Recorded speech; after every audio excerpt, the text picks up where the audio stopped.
Hello, it's Big Chads, and this is the Trading Encyclopedia Daily Education series on my YouTube at Chads Trading.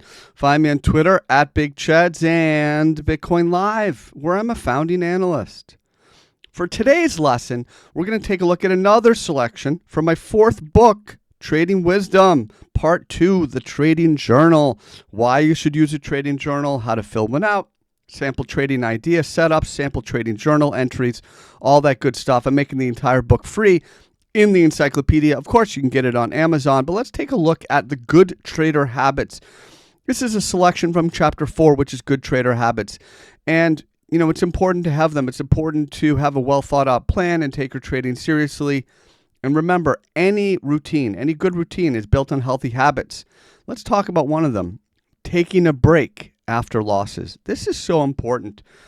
And I've talked about this a lot in my work. You know, my biggest losses have always led to me just being devastated emotionally. You know, zeroing out a trading account, which I've done several times, unfortunately, has just demoralized me. And I've wondered, well, how did I get here? I thought I had a good plan. I put in so much work. And when that's happened, you know, it takes a big wind out of your sails and you're devastated. And you're leaving you rudderless. This is me having fun writing, leaving you rudderless in an ocean of frustration, right?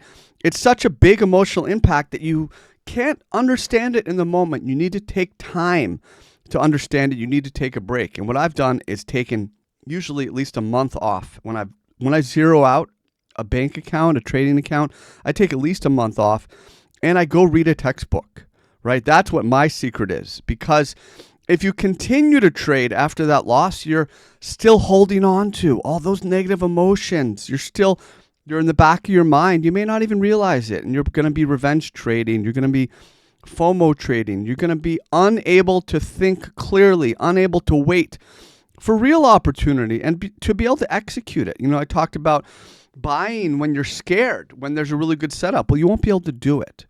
Right? Rather than jumping right back into the action, you need to take a break. You got to step away and let your emotions subside. Let your emotions cool off.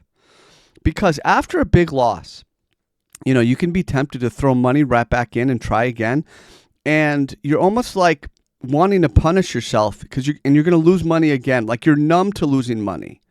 Right? You say, you know what? I'm such a bad trader. I'm going to lose more money to prove to myself that I'm a bad trader. You get into this like self-destructive loop. You just need to take a break after a big loss. It's so critical. So make sure you take a good break and, you know, go read a textbook. Add some more skills so you come back with confidence. This is a good trader habit. This is part of the Trading Journal, my fourth book, available on Amazon and available for free in my YouTube at Chads Trading. Find me on Twitter at Big Chads and Bitcoin Live, where I'm a founding analyst. Folks, thanks for hanging out here. Thanks for joining me, and I will talk to you soon. Big Chads out.